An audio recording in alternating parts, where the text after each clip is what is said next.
நாம் இன்றைக்கி பார்க்க போகிறது தமிழ்நாடு ஸ்டைல் தேங்காய் சாதம். அதுக்கப்புறம் உருளைக்கிழங்கையும் காலிஃப்ளவரையும் வச்சு ஒரு சிம்பிள் மசாலா ரோஸ்ட் பண்ண போகிறோம். ரொம்ப பர்ஃபெக்டான காம்பினேஷன் சொல்லலாம், பர்ஃபெக்டான லஞ்ச் பாக்ஸ் ரெசிபீஸ்ன்னு கூட சொல்லலாம். அதுக்கு முதல்ல உருளைக்கிழங்கு நல்லா கட் பண்ணிவிட்டு காலிஃப்ளவரையும் எடுத்து வச்சுக்கலாம். அதுக்கப்புறம் உப்பு மஞ்சத்தூள் போட்டுட்டு உருளைக்கிழங்கையும் காலிஃப்ளவரையும் நல்லா சாஃப்டாக வரைக்கும் நம்ம வேக வைக்கணும். ஸோ 5லேருந்து ஒரு 8 நிமிஷம் ஆகும். ஸோ ரொம்ப சொதன்னு வேகக்கூடாது. இப்போ நல்லா வெந்ததுக்கப்புறம் இதை வடிச்சிட்டு நல்லா கோல்டு வாட்டரில் நம்ம ஊற்றிட்டு தண்ணியெல்லாம் எடுத்துடணும். இதுக்கப்புறம் எண்ணெய் ஊற்றிக்கலாம். அதுக்கப்புறம் ஜீரகம், நீங்கள் கடுகு போடுறதுனாலும் போட்டுக்கலாம். அதுக்கப்புறம் வெங்காயம், இஞ்சி பூண்டு போட்டுக்கலாம், பெருங்காயம் இதெல்லாம் போட்டுட்டு வெங்காயம் நல்லா சாஃப்டாக வரைக்கும் கொஞ்சம் உப்பு போட்டு நல்லா வதக்கலாம்.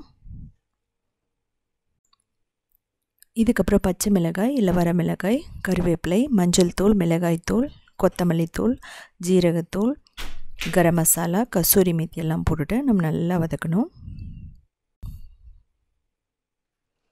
ஸோ இதில் நம்ம துருவி வச்ச தேங்காய் ஒரு 2லேருந்து 3 டேபிள் ஸ்பூன் போட்டுக்கலாம். ஸோ இது தேவையில்லைன்னா நீங்கள் விட்டுடலாம். இதுக்கு பார்த்திங்கன்னா ரொம்ப ஆயிலெல்லாம் நான் குறைவாக தான் யூஸ் பண்ணியிருக்கேன். ஸோ இப்போ வேக வச்ச உருளைக்கிழங்கையும் காலிஃப்ளவரை போட்டுட்டு நல்லா ரோஸ்ட் பண்ணணும். அதாவது ரோஸ்ட் ஆக வரைக்கும் நல்லா வதக்கணும். ஸோ இப்போ நான் கொஞ்சம் தண்ணி ஊற்ற போகிறேன். எதுக்காக அப்படின்னா எல்லா மசாலாவும் சேர்ந்து அந்த காலிஃப்ளவர்லேயும் உருளைக்கிழங்குலையும் நல்லா ஏறணும். இன்னொரு விஷயம் என்ன அப்படின்னா, நீங்கள் இப்படி தண்ணி ஊற்றாமல் விட்டீங்க அப்படின்னா இந்த மசாலாவில் மிக்ஸ் ஆகாது. அதுக்காக ஓவராகவும் நீங்கள் தண்ணி ஊற்றிட வேணாம், அப்போ சொதன்னு போய்ட்டு நல்லா இருக்காது. ஸோ இப்போ பார்த்திங்கன்னா நமக்கு பர்ஃபெக்டான உருளைக்கிழங்கு மசாலா ரோஸ்ட் ரெடி ஆகிடுச்சு. உருளைக்கிழங்கு காலிஃப்ளவர், அதாவது aloo gobi stir fry ready ஆகிடுச்சு. தேங்காய் சாதத்துக்கு ரொம்ப பர்ஃபெக்டான காம்பினேஷன். இதோடு சேர்த்து நீங்கள் என்ன பண்ணலான்னா அப்பளம் வச்சுக்கலாம், ஊறுகாய் வச்சுட்டு சாப்பிட்லாம். தேவைப்பட்டால் மேலே கொஞ்சம் நீங்கள் உப்பு ஸ்ப்ரிங்கிள் பண்ணிடலாம், உப்பு இல்லைன்னா. இது பார்த்திங்கன்னா குழந்தைகளுக்கு ரொம்ப பிடித்தமானது. காலிஃப்ளவரும் சரி, நமக்கு உருளைக்கிழங்கும் சரி, ரொம்ப சிம்பிளாகவும் பண்ணிடலாம். 5 மினிட்ஸ் வேக வச்சுட்டு ரோஸ்ட் பண்ணால், மசாலாவோட ரோஸ்ட் பண்ணால் ரெடி ஆகிடும். இதுக்கப்புறம் பார்த்திங்கன்னா தேங்காய் சாதம். அதுக்கு தேங்காய் எண்ணெய், கடுகு, கடலைப்பருப்பு, உளுத்தம்பருப்பு, நான் ரோஸ்ட் பண்ண பீனட் போடுவேன்.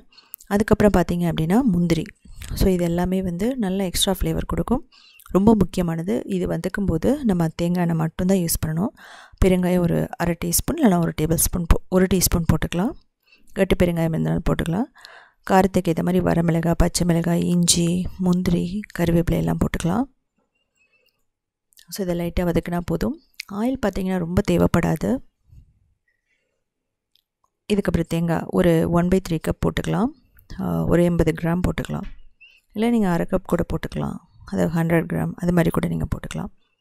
அதுக்கப்புறம் நம்ம பாயிலர் ரைஸ் போட்டு உப்பு போட்டுக்கலாம். நான் ஏன் தேங்காய் முன்னாடியே வறுத்தேன்னா, நம்ம லஞ்சு அப்படிங்கும்போது நம்ம தேங்காய் மேலே போடும்போது என்ன ஆகுனா ஃப்ரெஷ்ஷாக போட்டால் கெட்டு போகிறதுக்கு சான்சஸ் இருக்குது. அதனால் லைட்டாக மட்டும் வதக்கிட்டால் நமக்கு அந்த ரைஸ் லஞ்ச் பாக்ஸில் நம்ம கொடுத்துடும்போது கெட்டு போகாமல் இருக்கும். ஸோ தேவைப்பட்டால் நீங்கள் உப்பு போட்டுக்கலாம். கொஞ்சம் 1 டேபிள் ஸ்பூன் தேங்காய் எண்ணெய் கூட விட்டுக்கலாம். இது கொத்தமல்லி தூளெல்லாம் தலையெல்லாம் தேவையில்லை.